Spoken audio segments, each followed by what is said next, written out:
नामांकन से पहले हवन पूजन करते ये हैं सपा प्रत्याशी धर्मेंद्र यादव। धर्मेंद्र आजमगढ़ से सपा के टिकट पर चुनावी मैदान में हैं और पर्चा भरने के लिए जब वो घर से निकले तो बहन अंजलि यादव ने भाई को तिलक लगाकर उनकी आरती उतारी और दही शक्कर खिलाकर भेजा। भाई धर्मेंद्र के लिए अंजलि मैनपुरी से आजमगढ़ पहुंची थी।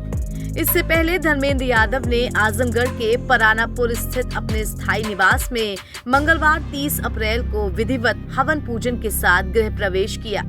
बता दें कि बीजेपी प्रत्याशी दिनेश लाल यादव निरहुआ बार बार अपने बयान में धर्मेंद्र यादव को बाहरी कहते थे। शायद यही वजह है कि नामांकन से एक दिन पहले धर्मेंद्र ने गृह प्रवेश की पूजा भी की। इस अवसर पर उन्होंने नेताजी मुलायम सिंह यादव को भी याद करते हुए कहा कि आजमगढ़ से उनका विशेष लगाव था। यूपी में 5वें चरण को लेकर लोकसभा चुनाव की जंग अब तेज हो चुकी है। 5वें चरण का नामांकन खुलते ही प्रत्याशी सीधे कलेक्ट्रेट ऑफिस पहुंच रहे हैं। ऐसे में सपा प्रत्याशी धर्मेंद्र यादव भी पहुंचे। इस दौरान उनके साथ सपा नेता और कार्यकर्ता भी मौजूद रहे। धर्मेंद्र यादव आजमगढ़ के चुनाव प्रचार में जोरों शोरों से जुटे हुए हैं और हाल ही में अपने भाषणों में बीजेपी के 400 पार के नारे पर तंज कसते हुए भी नजर आए थे। माहौल बदल गया है।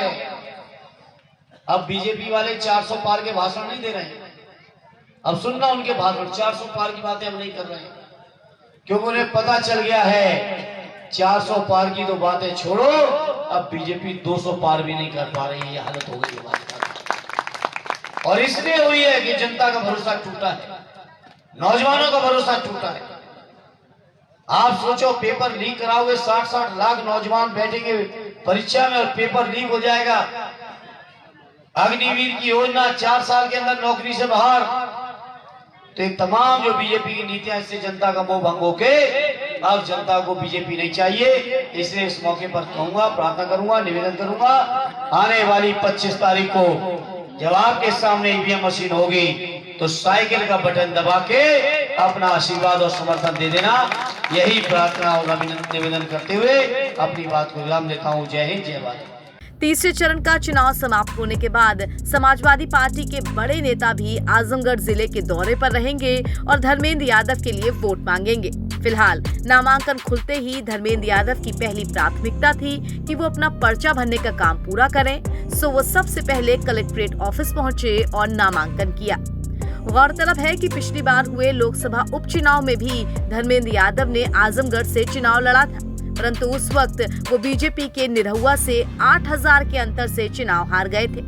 इस बार वो फिर से आजमगढ़ संसदीय क्षेत्र से अपनी चुनावी ताल ठोक रहे हैं और उनके सामने बीजेपी से निरहुआ ही है।